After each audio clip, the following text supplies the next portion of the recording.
الحمد لله نحمده ونستعينه ونستغفره ونؤمن به ونتوكل عليه ونعوذ بالله من شرور أنفسنا ومن سيئات أعمالنا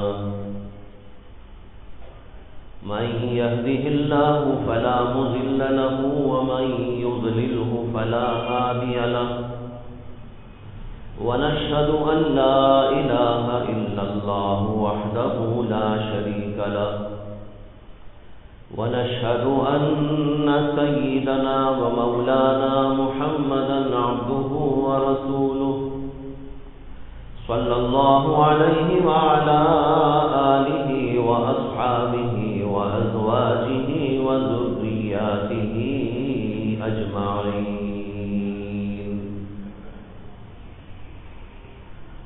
أما بعد فأعوذ بالله من الشيطان الرجيم. بسم الله الرحمن الرحيم. ألا لله الدين الخالص صدق الله العظيم. محترم حضرات، بزرگوں، بھائیوں، دوستوں، گزشتہ جمعہ آپ کے سامنے اسی آیت کے بارے میں کچھ اہم باتیں پیش کی گئی تھی. آیت میں اللہ نے فرمایا الا للہ الدین الخالص. کان کھول کر سن لو کہ اللہ ہی کے لیے دین خالص ہے. یہ دین خالص کیا ہے؟ وہی دین اسلام، اور یہی وہ دین اسلام ہے جس کے بارے میں اللہ نے فرمایا ان الدین عند اللہ الاسلام، کہ اللہ کے نزدیک اسلام تو اسلام ہی دراصل دین ہے.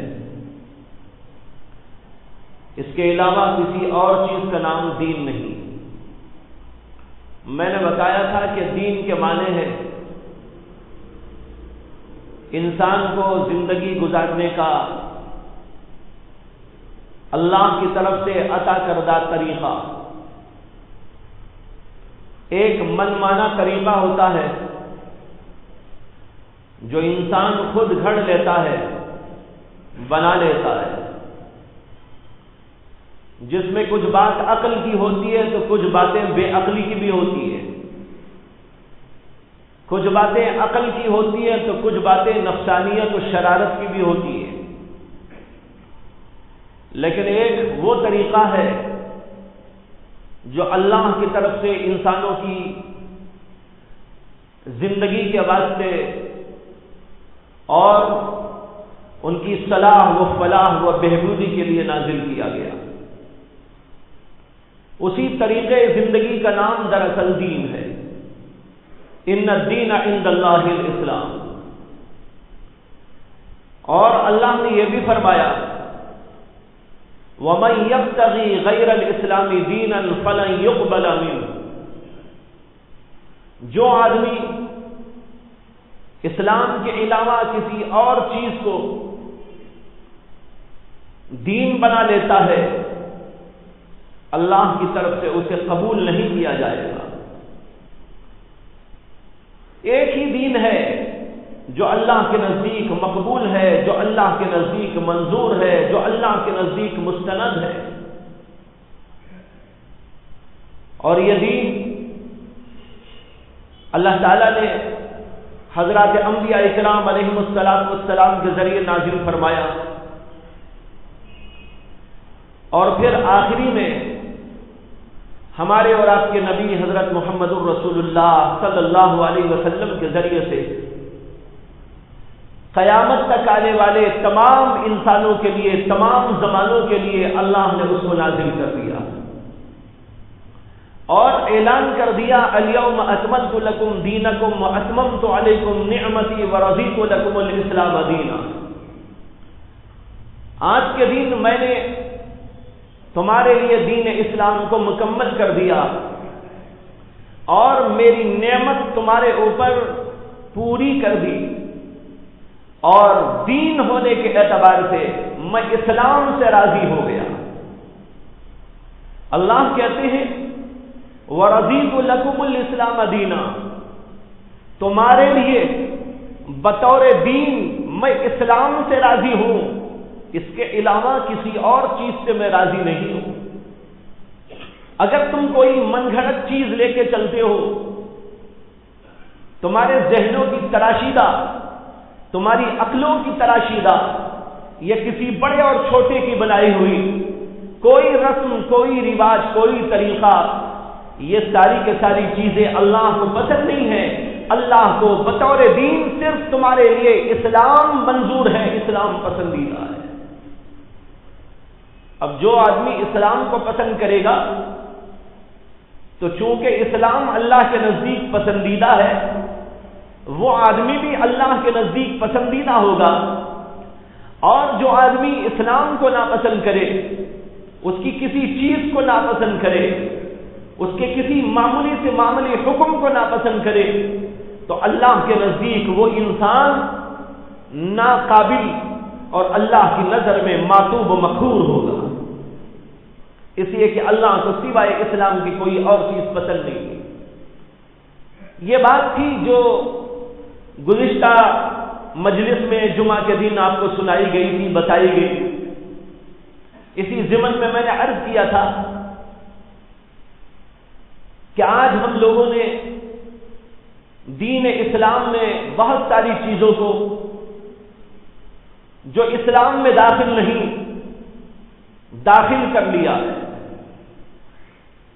ایک وہ دین ہے، ایک وہ اسلام ہے جو قرآن پڑھنے سے سمجھ میں آتا ہے، احادیث پڑھنے سے سمجھ میں آتا ہے، حضرات انبیاء اکرام علیہ السلام کی تعلیمات سے سمجھ میں آتا ہے، اور پھر اس کے بعد حضرات صحابہ کرام کے اسوے سے، ان کے طریقے سے، ان کے اقوال سے سمجھ میں آتا ہے، اور پھر ان کے بعد میں حضرات علماء کرام، ائمہ اعظام، مجتہدین کرام ہیں جنہوں نے قرآن کو سمجھا، حدیث کو سمجھا، اور امت تک، ملت تک وہ دین اور اسلام کا، شریعت کا پیغام پہنچایا۔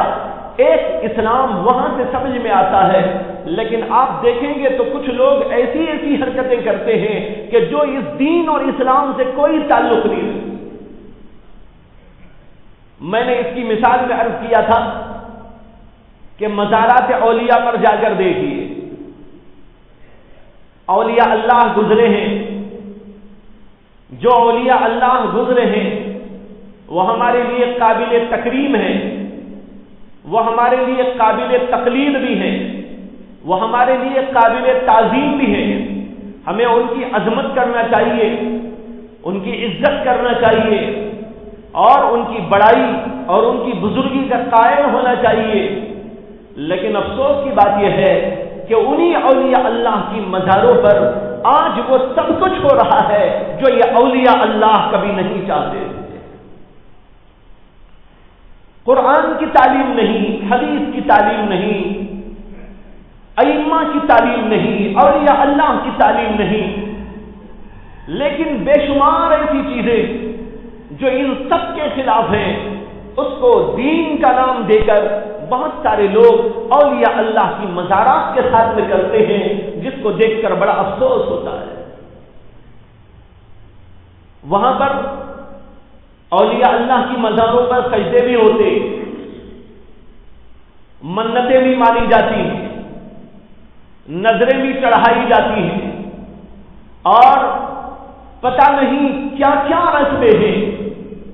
کبھی وہاں پر انسان چلا جائے اور وہاں ہونے والی حرکتوں کو دیکھے، اور پھر اس کے بعد میں وہ سوچے کیا محمد رسول اللہ صلی اللہ علیہ وسلم نے یہ تعلیم دی تھی؟ کیا حضرات صحابہ کرام نے کبھی ایسا کیا تھا؟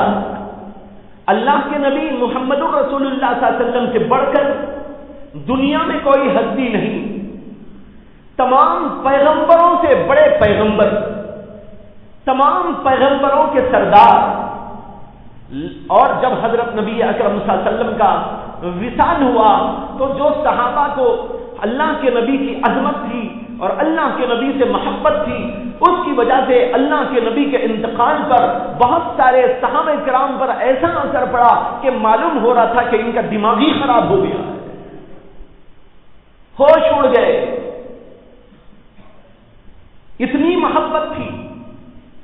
لیکن اس کے باوجود کسی حدیث سے، صحابی کے کسی عمل سے اللہ کے نبی علیہ السلام کے بارے میں، اللہ کے نبی علیہ السلام کی قبر کے بارے میں ایسی کوئی حرکت کوئی نہیں دکھا سکتا جیسے آج اولیاء اللہ کی مزاروں پہ ہو رہا ہے۔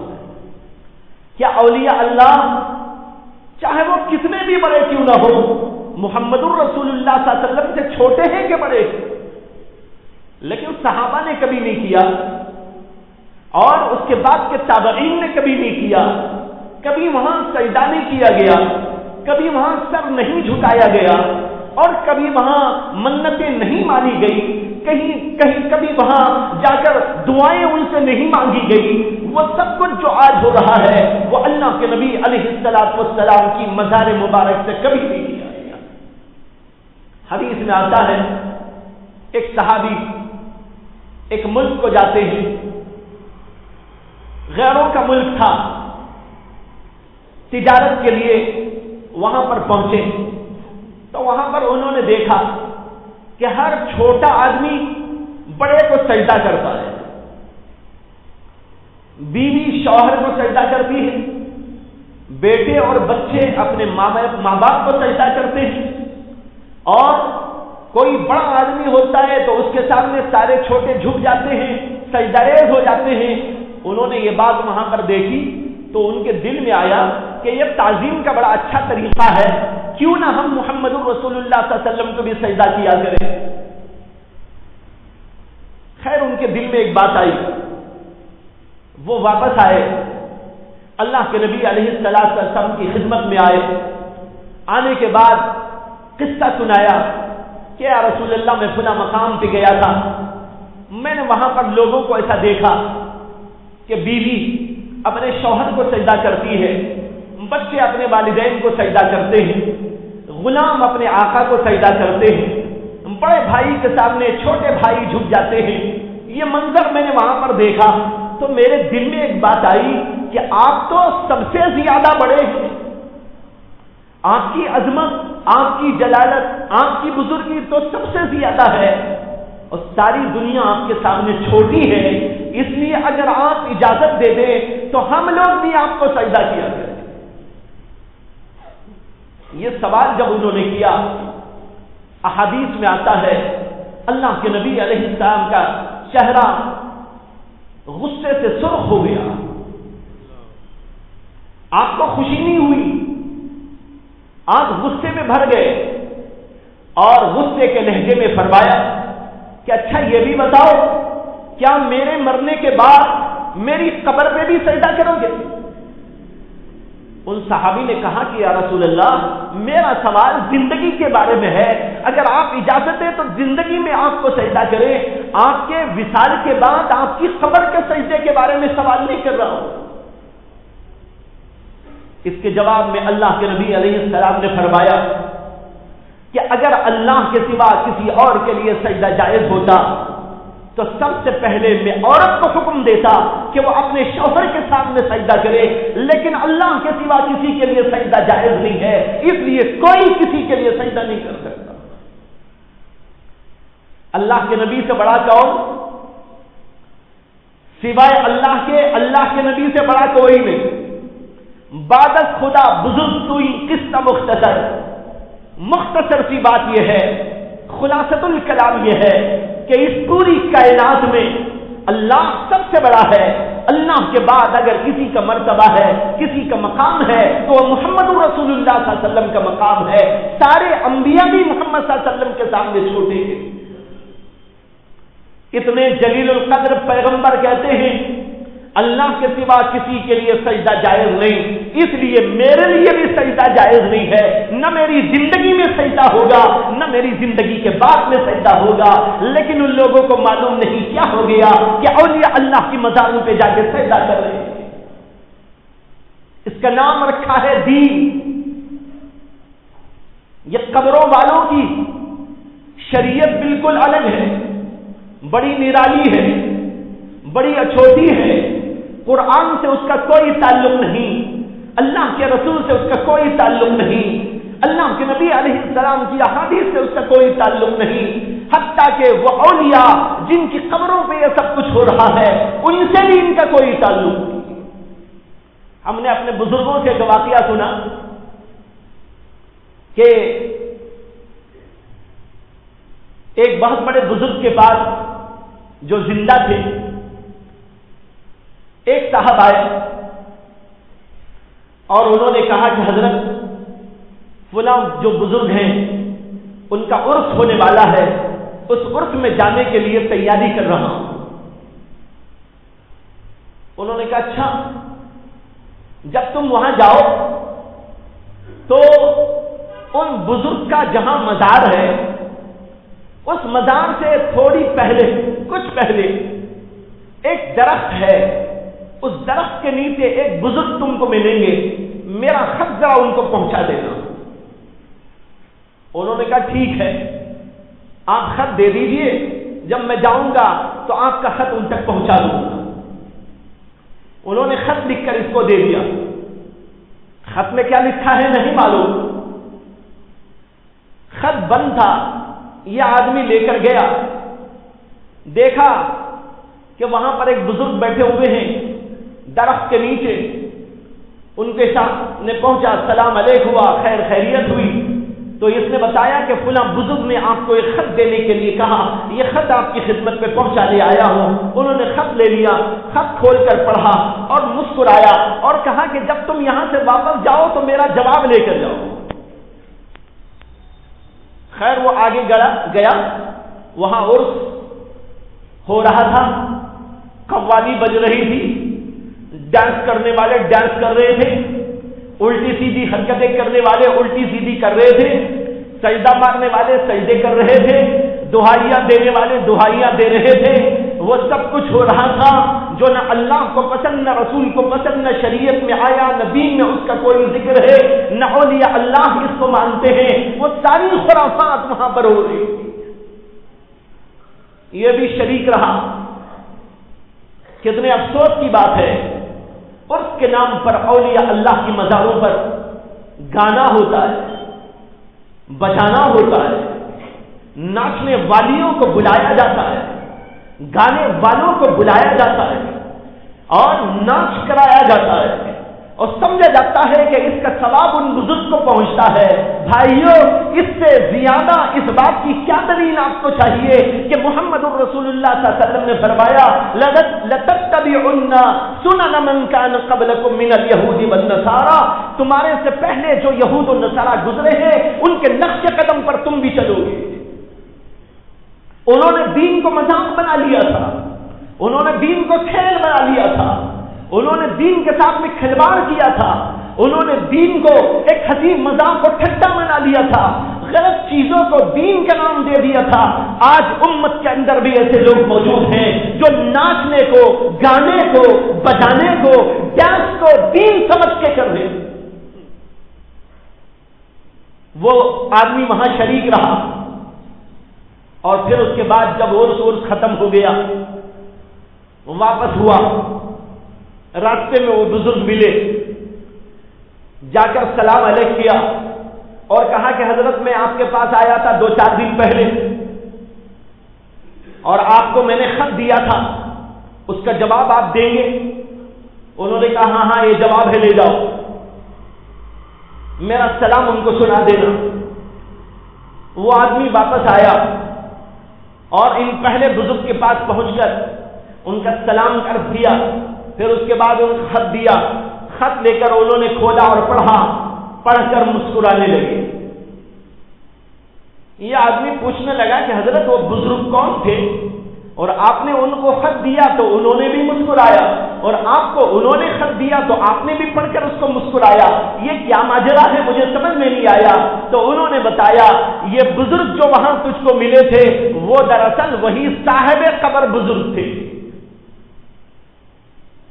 وہ بیزار آ کے وہاں بیٹھے ہوئے تھے، ان کو وہ پسند نہیں تھی ادائے، وہ پسند نہیں تھا طریقہ۔ خلاف شریعت کوئی ولی کیسے برداشت کر سکتا ہے؟ نبی نہیں برداشت کر سکتا خلاف شریعت کوئی بات کو، ولی برداشت نہیں کر سکتا خلاف شریعت کوئی بات کو، اللہ کے نیک بندے کبھی برداشت نہیں کر سکتے ان باتوں کو۔ وہاں پر انہوں نے جب یہ حرکتیں دیکھی، وہاں سے اٹھ کے یہاں چلے آ کے بیٹھے تھے۔ میں نے ان کو خط لکھا تھا، یہ آپ نے کیا تماشا کر رکھا ہے کہ لوگ بے حیائی کے ساتھ میں یہاں آتے ہیں، یہ گڑبڑ کرتے ہیں۔ اس کو دیکھ کر انہوں نے مسکرایا تھا۔ جواب میں انہوں نے لکھا ہے میں وہاں ہوں ہی نہیں، وہ تو شیطان کی پوجا کر رہے ہیں، میری نہیں، وہ شیطان کی پوجا ہے، یہ شیطان نے کھیل مچایا۔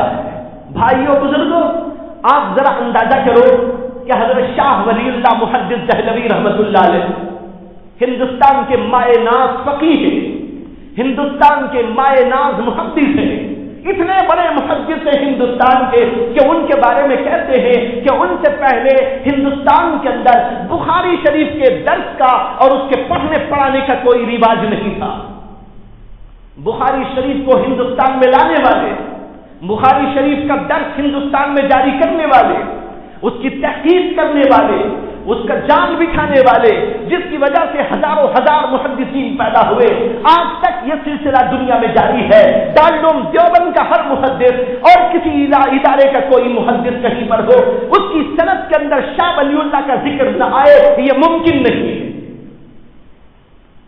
اتنے بڑے محدث ہیں، اتنے بڑے فقیہ اعظم ہیں، انہوں نے اپنی ایک کتاب الفوز الکبیر فی اصول التفسیر کے اندر لکھا ہے، ایک عجیب و غریب بات لکھی ہے۔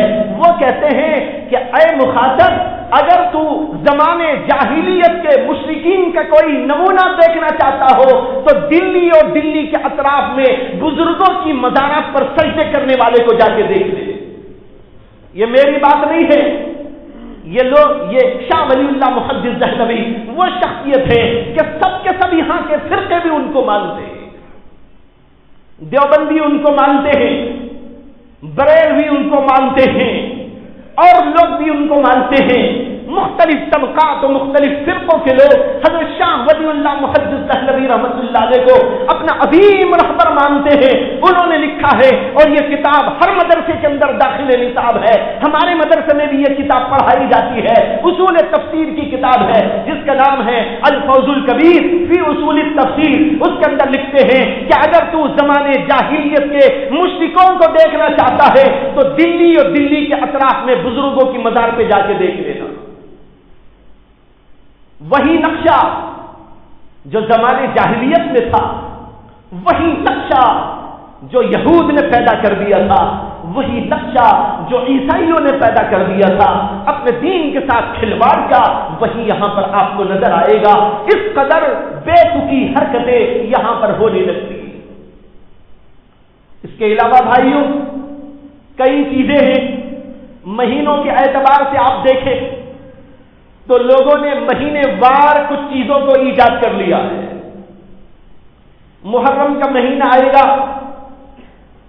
تو کچھ بدعتیں اس کے اندر موجود، سفر کا مہینہ آئے گا، اب یہ سفر کا مہینہ چل رہا ہے، اس کے اندر کچھ بدعتیں اور بے تکے عقیدے، خلاف شریعت باتیں لوگوں کے ذہنوں میں اس کے بارے میں بٹھا دی گئی۔ ربیع الاول کا مہینہ آئے گا، اس کے اندر کچھ چیزیں ایجاد کر لی گئی، اور ربیع الثانی کا مہینہ آئے گا، اس کے اندر کچھ چیزیں ایجاد کر لی گئی۔ رجب کا مہینہ آئے گا، اس کے اندر ایجادات موجود ہیں۔ شعبان کا مہینہ آیا، اس کے اندر بھی بدعات و خرافات موجود ہیں۔ رمضان کا مہینہ آتا ہے، اس کے اندر بھی مختلف قسم کی بدعات جاری کر لی گئی ہیں، یعنی مہینے وار بدعتوں کا سلسلہ، تاکہ امت مسلمہ دین سے کٹی کٹی رہے اور دین کے صحیح اس پر اصول پر ضوابط پر وہ نہ آ سکے۔ معلوم نہیں کن لوگوں نے ایجاد کیا، اتنی بات تو یقینی ہے کہ دین کے دشمنوں نے ایجاد کیا۔ لیکن ہم لوگ فریفتہ ہو گئے. میں عام طور پر مثال دیا کرتا ہوں لوگوں کو سمجھانے کے لیے. بہت موٹی سی مثال پہلے بھی یہاں میں نے دی اور جگہ بھی دیا کرتا ہوں کہ دیکھو ہماری شریعت ایسی شریعت ہے کہ اس کے اندر ایک لفظ کا شوشہ، ایک لفظ کا ایک شوشے کا اضافہ نہیں کیا جا سکتا، ایک لفظ کا ایک شوشے کا کچھ اس کے اندر گھٹاوا نہیں کیا جا سکتا. شریعت جیسی ہے ویسی کے ویسی رکھنا ضروری ہے. اگر مجھے سمجھ میں آ جائے کہ بھئی یہ دین کی بات ہونی چاہیے دین میں نے اس کو اس میں داخل کر دیا، اس کا نام دین نہیں ہے، اس کا نام بدعت ہے، اس کا نام بے دینی ہے، اس کا نام الحاد ہے، اس کا نام زندقہ ہے، اس کا نام خلاف شریعت ہے، اس کا نام بدعت ہے، اس کا نام گمراہی ہے. اللہ کے نبی علیہ السلام نے فرمایا کل بدعت ضلالہ وکل ضلالۃ فی النار. ہر بدعت گمراہی ہے اور ہر گمراہی جہنم میں لے جانے والی چیز ہے. میں ایک مثال دیا کرتا ہوں. مثال کے طور پر اذان ہوتی ہے، اذان میں کلمات ہیں اور وہ کلمات اللہ کی طرف سے بتائے گئے تھے. حضرت سیدنا عبداللہ ابن زید ابن عبد ربہ کو خواب کے اندر بتائے گئے اور انہوں نے اللہ کے نبی کو بتایا تھا. اللہ کے نبی نے اس کی تصدیق کی اور کہا کہ تمہارا خواب سچا ہے، اللہ کی طرف سے یہ بتایا گیا ہے. اور پھر اللہ کے نبی نے حکم دیا اس کو جاری کرو. اس دن سے اذان کا سلسلہ جاری ہے، اس کے کلمات کا سلسلہ جاری ہے. دنیا میں سب جگہ پر اذان ہوتی ہے. 4 دفعہ اللہ اکبر کہا جاتا ہے، 2 دفعہ اشہد ان لا الہ الا اللہ کہا جاتا ہے، 2 دفعہ اشہد ان محمد رسول اللہ کہا جاتا ہے، پھر 2 دفعہ حی علی الصلاح کہا جاتا ہے، پھر اس کے بعد حی علی الفلاح 2 دفعہ کہا جاتا ہے، اور پھر اس کے بعد میں اللہ اکبر ہوتا ہے. پھر آخر میں آپ کہتے ہیں لا الہ الا اللہ. اذان ختم ہو گئی. اب کوئی شخص کہنے لگے لا الہ الا اللہ ہمارے کلمے کا ایک جز ہے، یہ پورا کلمہ نہیں ہے. ہمارا پورا کلمہ تو ہے لا الہ الا اللہ محمد الرسول اللہ. اس لیے آج سے ہم بیدواری کی مسجد میں کلمے کو مکمل کرتے ہوئے اذان کے اندر لا الہ الا اللہ کے بعد محمد الرسول اللہ بھی بڑھا لیا کریں گے. بتاؤ بھائیو بزرگوں، بیدواری میں بیٹھنے والے نوجوانوں، یہاں پر جمع ہونے والے مسلیوں، یہاں سننے والے بیٹھنے والے سارے لوگوں، میں آپ سے پوچھتا ہوں کہ آپ محمد الرسول اللہ کے اضافے کی اجازت دیں گے؟ آپ کہیں گے ہم قتل ہو جائیں گے، قتل کر ڈالیں گے، لیکن محمد الرسول اللہ کا اضافہ ہونے نہیں دیں گے. اب کوئی بے وقوف آپ سے پوچھیں گے کہ بھائی کیا آپ کو محمد الرسول اللہ سے کوئی عداوت ہے؟ کیوں آپ محمد الرسول اللہ کے کلمے کے اتنے مخالف ہیں؟ آپ کو اللہ کے نبی کا نام پسند نہیں؟ اللہ کے نبی کی رسالت پر یقین نہیں؟ کیا اللہ کے نبی کو آپ مانتے نہیں؟ یہ کیا پیارا کلمہ آپ کو پسند نہیں؟ کیوں آپ اس کے مخالف ہیں؟ ہم اذان میں اگر لا الہ الا اللہ کے بعد محمد الرسول اللہ بڑھا لے، آپ کیوں اجازت نہیں دیتے؟ یہ اتنا پیارا کلمہ ہے، اتنا مبارک کلمہ ہے، یہ ہماری دین کی بنیاد ہے، یہ ہمارے دین کی اصل ہے، یہ ہمارے دین کی اساس ہے. اس کے بغیر کوئی آدمی مسلمان نہیں ہو سکتا. اگر کوئی پوری زندگی کہنے لگے لا الہ الا اللہ لا الہ الا اللہ لا الہ الا اللہ لیکن محمد الرسول اللہ کو نہ مانے، وہ مومن نہیں ہے، وہ مومن نہیں ہے، وہ مومن نہیں ہے. اتنا بھاری بھرکم یہ کلمہ ہے لیکن اذان میں کیوں اضافہ کرنے نہیں دیتے؟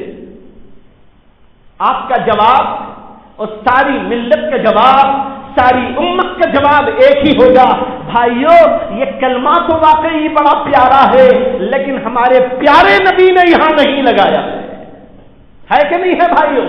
یہ کلمہ تو بہت پیارا ہے، یہ کلمہ تو بڑا حسین ہے، یہ کلمہ ہمارا ایمان ہے، یہ کلمہ ہماری جان ہے، یہ ہمارے دین کی بنیاد ہے. اس کے اوپر تو ہم مرنے و لڑنے کو تیار ہیں، لیکن اس کے باوجود ہمارے پیارے نبی نے، ہمارے پیارے آقا نے جب اذان ہم کو سکھائی تھی تو اس اذان کے کلمات میں محمد الرسول اللہ آخر میں نہیں تھا. اس لیے ہم محمد الرسول اللہ کا اضافہ برداشت نہیں کریں گے. یہ اپنی جگہ پر بہت اچھا کلمہ ہے لیکن یہاں پر اس کا جوڑ لگائیں گے تو یہ محمد الرسول اللہ سے بغاوت ہے. اس مثال سے ہر آدمی سمجھ سکتا ہے کہ دین اسلام دراصل بڑا نازک ترین دین ہے. اس میں اضافہ آپ نہیں کر سکتے، اس میں کوئی چیز گھٹا نہیں سکتے، اس میں کسی چیز کا اضافہ نہیں کر سکتے. ایک صحابی نماز پڑھ رہے تھے، ان صحابی کے والد بھی صحابی تھے، وہ ایک طرف کو بیٹھے ہوئے تھے. ان کا نام تھا عبداللہ بن مغفل رضی اللہ عنہ، بہت بڑے صحابی. وہ بیٹھے ہوئے تھے، ان کے بیٹے نماز پڑھ رہے تھے، نفل کوئی نماز، اور اس نماز میں وہ زور زور سے پڑھ رہے تھے. جب انہوں نے نماز پڑھی تو بسم اللہ کو بھی زور سے پڑھا، ثنا تو آہستہ پڑھ لی. اس کے بعد سورت پڑھنا تھا، سورہ فاتحہ، تو سورہ فاتحہ سے پہلے انہوں نے پڑھا بسم اللہ الرحمن الرحیم الحمدللہ رب العالمین الرحمن الرحیم مالک یوم الدین، پڑھتے چلے گئے. بسم اللہ کو زور سے پڑھا.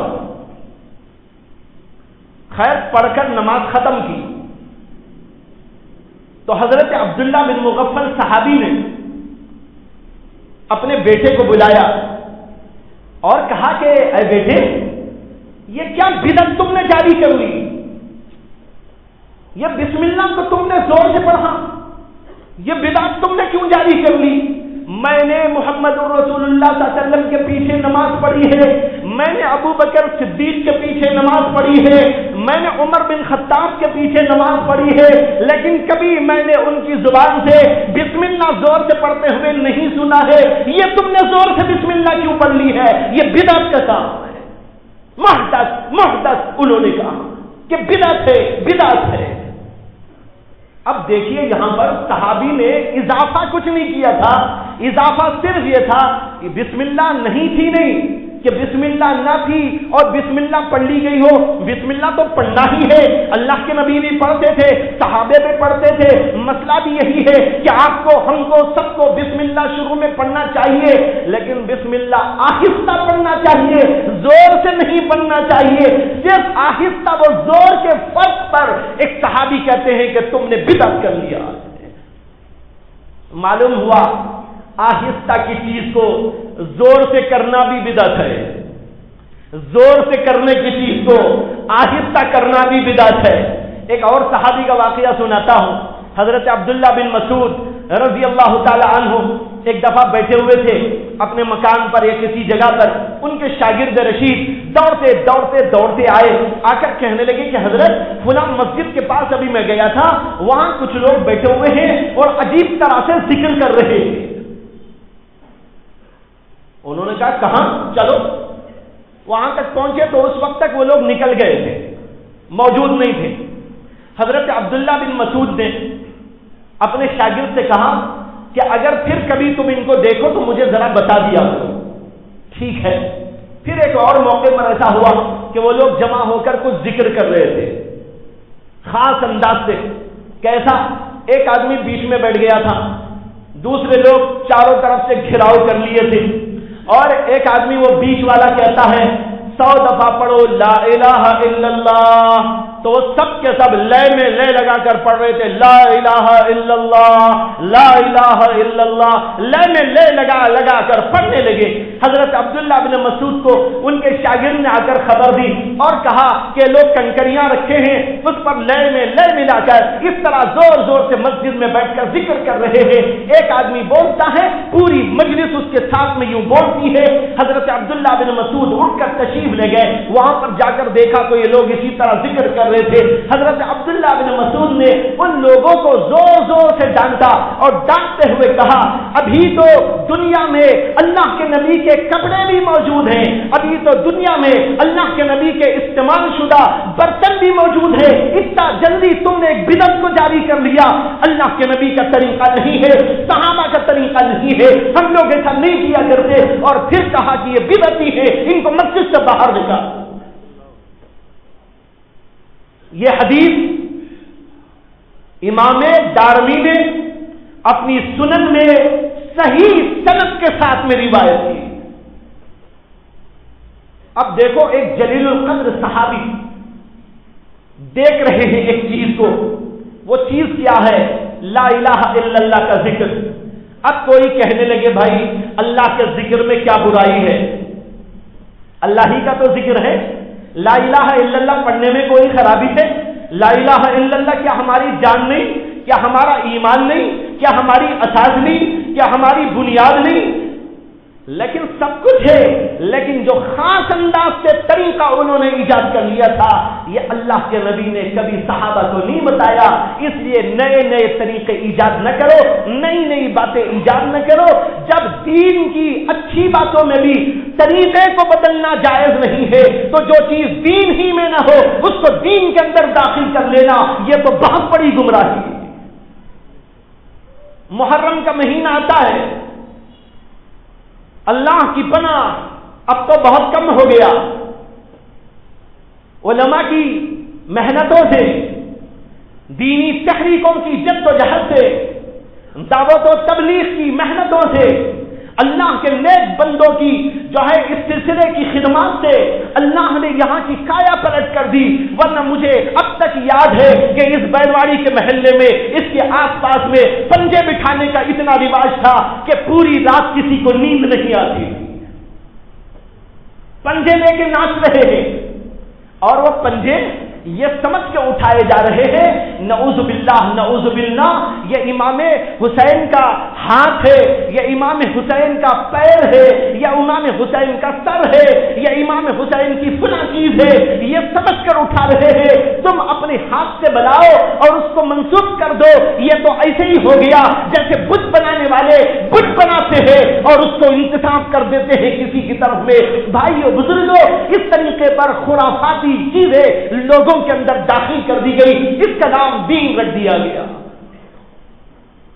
ابھی ختم تو نہیں ہوئی یہ چیزیں، بہت سے علاقوں میں اب بھی بہت ہے، بنگلور میں کم ہو گیا، بعض علاقوں میں کم ہو گیا، بعض علاقوں میں ابھی تک چل رہا ہے۔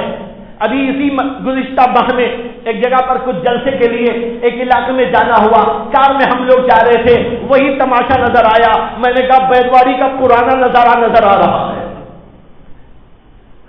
پنجے اٹھائے ہوئے ناچتے ہوئے جا رہے ہیں، اور نعوذ باللہ بعض لوگ یہ بھی سمجھتے ہیں کہ جب وہ پنجے اٹھا کے ناچتا ہے تو اس کے اندر حضرت امام حسین کی روح آ جاتی۔ ان گندوں پر، ان نجیسوں پر، بدعتیوں پر، دین سے بغاوت کرنے والوں پر، اللہ کے دین کا کھلواڑ مچانے والوں پر حضرت امام حسین کی روح آ جاتی ہے۔ ان کی تو روح اس سلسلے میں کانپتی ہوگی اور ان کی روح تمہارے اوپر لعنت کرتی ہوگی۔ لیکن یہ لوگ سمجھ رہے ہیں کہ یہ ہوتا ہے۔ کیا یہ دین ہے یا دین کے خلاف ہے؟ کیا اس کے خلاف آواز اٹھانی چاہیے کہ نہیں اٹھانی چاہیے؟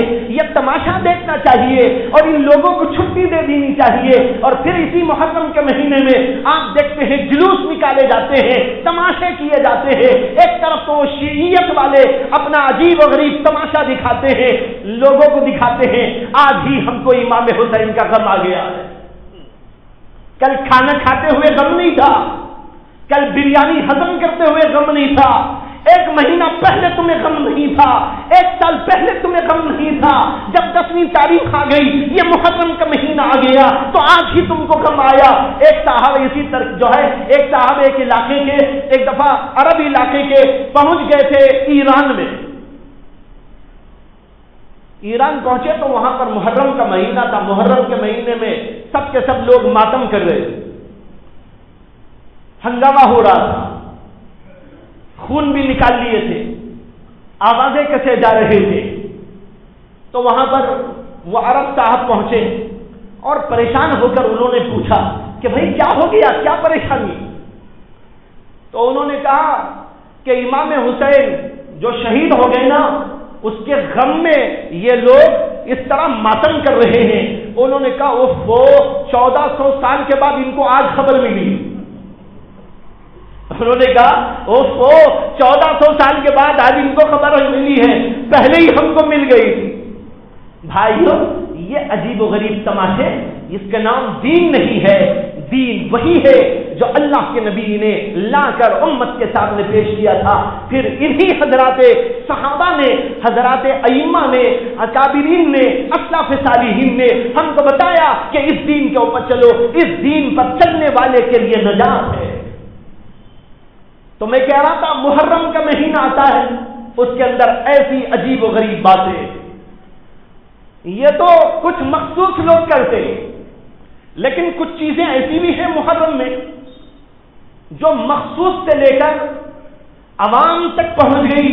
بہت سے عوام کے گھروں کے اندر بھی جو پنجے تو نہیں اٹھاتے، ڈنڈے تو نہیں اٹھاتے، ناچ گانا تو نہیں کرتے، لیکن اس کے علاوہ کچھ اور چیزوں میں عوام الناس بھی مبتلا ہو جاتی ہیں. ہر گھر گھر کے اندر یہ رواج ہے، کھچڑا پکایا جاتا ہے. محرم کا کھچڑا بڑا مشہور ہے، کہتے ہیں کھچڑا پکانا ہے، یہ کھچڑے میں دین آ گیا ان کا. بعض لوگ شربت تقسیم کرتے ہیں، چونگے بناتے ہیں، یہ چونگوں میں ان کا دین، شربت میں ان کا دین اور کھچڑے میں ان کا دین. سال بھر کھچڑی کھائیں گے، محرم میں کھچڑا کھائیں گے. یہ آج عام رواج ہو گیا لوگوں کے درمیان، ان چیزوں کا نام دین رکھ لیا. دراصل جس طرح میں نے عرض کیا کہ یہود نے، نصارہ نے کھیل کی باتوں کو، کھانوں اور پینوں کو، تماشے بازی کو دین کا نام دے دیا تھا، اسی طرح ہم میں سے بھی بہت سارے لوگوں نے ان چیزوں کا نام دین رکھ لیا. بھائیوں، ایسے لوگ نماز نہیں پڑھتے، روزہ نہیں رکھتے، اللہ کا ذکر نہیں کرتے، قرآن کی تلاوت نہیں کرتے، کبھی اللہ کو یاد نہیں کرتے، دین کا کوئی کام نہیں کرتے اور قرآن سیکھتے نہیں ہے، دوسروں کو سکھاتے نہیں ہے، دین پر چلتے نہیں ہے، دوسروں کو چلانے کی فکر نہیں کرتے ہیں. لیکن جب یہ مہینہ آتا ہے تو کبھی بھی شربت کو نہیں بولتے. ایک صاحب میرے سامنے کہنے لگے کہ یہ جو کھچڑا ہے یہ اصل میں اس لیے تھا کہ اللہ کے نبی علیہ السلام کے دانت شہید ہو گئے تھے، تو آپ کو کھانے میں بڑی تکلیف ہو رہی تھی، اور کھانے میں تکلیف کی وجہ سے آپ کے لیے اس وقت کھچڑا بنا کے دیا گیا تاکہ آسانی کے ساتھ میں نگل سکے، اس لیے ہم اس سنت پر عمل کرتے ہیں. اب یہاں پر میں نے ان سے کہا دو باتیں. ایک بات تو میں نے کہی کہ بھائی پہلے آپ بھی دانت توڑ لیجیے، پھر آپ بھی کھچڑا پکائیے. آپ کے تو دانت ٹوٹے ہی نہیں، دانت تو صحیح سالم ہیں، لیکن اس کے باوجود کھچڑا. اس لیے پہلے دانت توڑیے. اور اللہ کے نبی کے دانت کیوں ٹوٹے تھے؟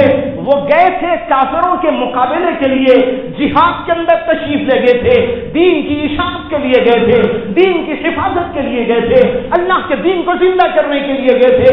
آج ہم اللہ کے دین کو زندہ کرنے نہیں نکلے، اللہ کے دین کو پھیلانے کے لیے نہیں گئے، کسی کافر کو ہم نے دین نہیں پیش کیا، کسی کے سامنے اللہ کا پیغام نہیں رکھا. اور جب وہاں کے کافر ہمارے دانت توڑے تب تو آپ کو اجازت تھی کہ آپ یہ کھچڑے کا یا حلوے کا انتظام کر لیتے، لیکن آپ تو کبھی دین کی خاطر نکلے ہی نہیں اور کھچڑا گھر میں بیٹھ کے پکا پکا کے کھا رہے. کتنے افسوس کی بات ہے، دین کو کھلواڑ بنا دیا، دین کا مذاق بنا دیا، دین کی تحریف کر ڈالی، دین میں عدل بدل کر دیا اور اس کا نام دین رکھ لیا ہے. دوسری بات یہ سمجھنے کی ہے کیا اللہ کے نبی صلی اللہ علیہ وسلم کی اور سنتوں میں سے اور اللہ کے نبی کی باتوں میں سے کوئی اور کام ان کو ایسا ضروری نہیں معلوم ہوا جتنا کہ کھچڑا معلوم ہوا؟ اللہ کے نبی کی 100 سنتیں ہیں، بلکہ ہزاروں سنتیں ہیں، اور ان سنتوں پر عمل نہیں کیا جاتا. نماز جیسی اللہ کے نبی علیہ السلام کی کا طریقہ اس کو لوگ چھوڑتے رہتے ہیں، کبھی وہ اٹھتے نہیں، اللہ کے لیے قربانی نہیں دیتے اور پھر اس کے باوجود کھچڑا کھانے کو تیار ہو جاتے ہیں. بھائیوں، یہ ساری باتیں ان لوگوں نے گھڑ لی، ان لوگوں کی طرف سے گھڑی گئی جو دین کا مذاق بنانا چاہتے تھے. ہم نے ان کے مذاق کو دین سمجھ لیا اور ان چیزوں کو لے کر اپنی زندگی گزارنے لگے. اس لیے اپنے گھروں سے اس طرح کی تمام خرافات کو نکالو. ہماری آواز یہی ہے، تحفظ شریعت کا جلسہ کیا گیا، اس سے یہی آواز آپ کو دینی ہے اور پوری ملت اسلامیہ اسلامیہ کو دینی ہے کہ دین پر صحیح طریقے پر گامزن ہو. اس طرح کی بدعات کو، خرافات کو، لغویات کو، شرکیات کو اور کھلواڑ کی چیزوں کو، دین کے خلاف چیزوں کو اپنے گھروں سے، اپنے معاشرے سے، اپنے اندر سے نکال کر کھرچ کھرچ کے پھینکا جائے. خالص الدین کے اوپر عمل کیا جائے جو محمد الرسول اللہ صلی اللہ علیہ وسلم نے حضرات صحابہ کے ذریعے ہم تک پہنچایا اور صحابہ کے بعد پھر تابعین و تبع تابعین نے ہم تک پہنچایا. اس کے اندر کہیں آپ کو ان چیزوں کا ذکر نہیں ملے گا. یہ سفر کا مہینہ آیا. سفر کے مہینے میں بھی لوگ پتہ نہیں کیا کیا عجیب باتیں کرتے ہیں. بعض لوگ کہتے ہیں سفر کے شروع کے 13 دن تک یہ 13 تیزی کہلاتا ہے. یہ بڑے تیز دن ہوتے ہیں. اس کے اندر شادی بیاہ نہیں ہو سکتی. اسی طرح محرم میں بھی عقیدہ ہے محرم میں شادی نہیں کرنا چاہیے. اسی لیے محرم اور سفر کا مہینہ آ جاتا ہے تو شادی محل والے اعوذ باللہ اور جو ہے لا حول ولا قوت الا باللہ پڑھتے بیٹھے رہتے ہیں، اس لیے کہ کوئی جانے والا نہیں ہوتا. لیکن خیر اب اللہ کا فضل ہے، امت کے اندر شعور بیدار ہو رہا ہے. علماء کی تحریک کا نتیجہ ہے کہ لوگوں کی عقل میں یہ باتیں آ رہی ہیں، وہ سمجھنے کے لیے آمادہ ہو رہے ہیں. اب ان کی سمجھ میں آ رہا ہے تو کچھ ایسے واقعات سامنے آ رہے ہیں. محرم کے مہینے میں بھی شادیاں ہوئی، سفر کے مہینے میں بھی شادیاں ہوئی، ورنہ تو ایک طویل زمانہ ایسا تھا کہ محرم کے مہینے میں شادی کا کوئی تصور نہیں. جب اللہ نے حرام نہیں کہا، جب اللہ کے رسول نے ناجائز نہیں کہا، دین و شریعت میں کہیں اس کے خلاف کوئی بات نہیں آئی، تو ہم نے پرہیز کرنا کیوں شروع کر دیا اور اس کو ناجائز سمجھنا کیوں شروع کر دیا؟ اللہ کے نبی کو بھی اجازت نہیں ہے کہ کسی جائز چیز کو ناجائز کر دے. ہم سب نے مل کر پوری ملت اسلامیہ نے یعنی ہندوستان کی ملت اسلامیہ نے محرم کے دنوں میں شادی کرنے کو حرام سمجھ لیا ہے. حلال کو حرام سمجھنا تو گناہ نہیں کفر تک پہنچا دیتا ہے. اسی طرح سفر کا مہینہ، اس کے اندر 13 دن تک لوگ سمجھتے ہیں نیا کوئی کام نہیں کرنا چاہیے، شادی اس میں نہیں ہوگی. شادی ہو بھی چکی ہو تو میاں بیوی کو جدا کر دیتے ہیں. جب سفر کا مہینہ آتا ہے، اور مثال 2 مہینے پہلے شادی ہو گئی، سفر کا مہینہ آیا، میاں بیوی کو جدا کر دیتے، اب ملنا بھی نہیں ہے. معلوم نہیں کون سی شریعت ہے. اللہ کے نبی کی شریعت میں کہیں نہیں آیا، قرآن کی شریعت میں کہیں نہیں آیا. امام ابو حنیفہ نے جو بتایا اس میں نہیں آیا، امام شافعی نے جو تلقین کیا اس میں نہیں آیا، اکابر محدثین فقہا اس سے گزرے کہیں کسی نے نہیں بیان کیا. کچھ بے وقوف لوگوں نے، دین کے باغیوں نے، دین سے سرکشی کرنے والوں نے، دین کے خلاف علم بلند کرنے والوں نے اس طرح کی بے وقوفانہ باتیں دین کے اندر جاری کی. ہم سب نے مل کر اس کو قبول کر لیا ہے. اسی طرح بہت سارے لوگ 13 دنوں تک نیا کاروبار کرنے کو ناجائز سمجھتے ہیں، یا ناجائز نہیں سمجھتے تو اتنا تو ضرور سمجھتے ہیں کہ اس میں کاروبار کریں گے تو ترقی نہیں ہوگی.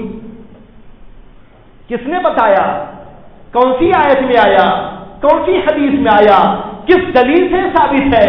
بس کچھ لوگوں کی یوں ہی الگ سب باتوں سے ہم لوگ متاثر ہو جاتے ہیں اور اس کو دین کا جز بنا لیتے ہیں. بھائیو بزرگوں، اس طرح کی تمام خرافاتی چیزوں سے بچنا یہ امت کا فرض ہے. حدیث میں آتا ہے اللہ کے نبی علیہ الصلوۃ والسلام نے سفر کے مہینے کے بارے میں ارشاد فرمایا، لا سفر کے بارے میں برے عقیدے، غلط عقیدے جو رکھے گئے ہیں یہ کوئی چیز نہیں. معلوم ہوتا ہے کہ زمانے جاہلیت سے بھی سفر کے مہینے کو برا سمجھا جاتا تھا. سفر کے مہینے کے بارے میں غلط عقائد رائج تھے، اس لیے اس زمانے میں بھی یہ کہنا پڑا اللہ کے نبی کو. لیکن اس کے باوجود یہ آواز ہم تک نہیں پہنچی. یہ پہنچی تو اللہ کے نبی کی آواز کو ہم نے قبول نہیں کیا، زمانے جاہلیت کی آواز کو قبول کیا، اللہ کے نبی کی آواز کو پس پشت ڈال دیا. اللہ کے نبی نے اعلان کر دیا یہ سارے عقیدے باطل ہیں، غلط عقیدے. اور ایک عقیدہ بھی ہے، وہ یہ کہ آخری چہارشنبہ مناتے ہیں. سفر میں آخری چہارشنبہ. پوچھا گیا کہ بھئی آخری چہارشنبہ کیا ہے؟ کیا اس کے بعد آپ کا کوئی چہارشنبہ نہیں آئے گا؟ آخری منا کے آپ دنیا سے چلے جائیں گے، کیا مطلب ہے آخری چہارشنبے کا؟ تو بعض لوگوں نے کہا کہ یہ آخری چہارشنبہ یہ ہے کہ اللہ کے نبی علیہ الصلوۃ والسلام آخری چہارشنبہ سفر کے مہینے کا گزارے تھے، پھر اس کے بعد اللہ کے نبی علیہ الصلوۃ والسلام کا کوئی چہارشنبہ نہیں آیا، اللہ کے نبی علیہ الصلوۃ والسلام دنیا سے تشریف لے گئے، اس لیے یہ آخری چہارشنبہ مناتے ہیں، اس لیے کہ آخری چہارشنبے کے بعد پھر اس کے بعد میں ربیع الاول شروع ہو گیا تھا، ربیع الاول کی 12 تاریخ کو اللہ کے نبی علیہ الصلوۃ والسلام کا وصال ہو گیا۔ اگر یہ بات تھوڑی دیر کے لیے مان بھی لے تو تب بھی سوال پیدا ہوتا ہے، ایک چہارشنبہ تو پھر بھی آیا ہوگا، اس لیے کہ 12 ربیع الاول کو جب اللہ کے نبی کی وفات ہوئی ہے تو 12 دنوں کے اندر ایک چہارشنبہ آتا ہے کہ نہیں آتا؟ تو اس کو آخری کیوں کہا؟ یہ سب ویسے ہی عجیب عجیب باتیں ہیں۔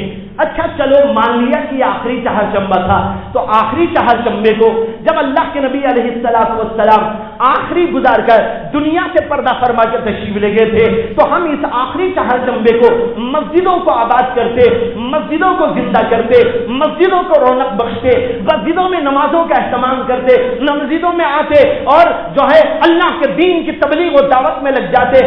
لیکن آج ہوتا یہ ہے کہ اس آخری چہارشنبے کو پارکوں میں گھوم کر پکنک منائی جاتی ہے۔ کیا آپ کو خوشی ہو رہی ہے کہ یہ اللہ کے نبی کا آخری چہارشنبہ تھا، اس لیے بہت اچھا ہوا کہ اس کے بعد اللہ کے نبی دنیا سے چلے گئے، اس لیے ہم کو پکنک منانا چاہیے؟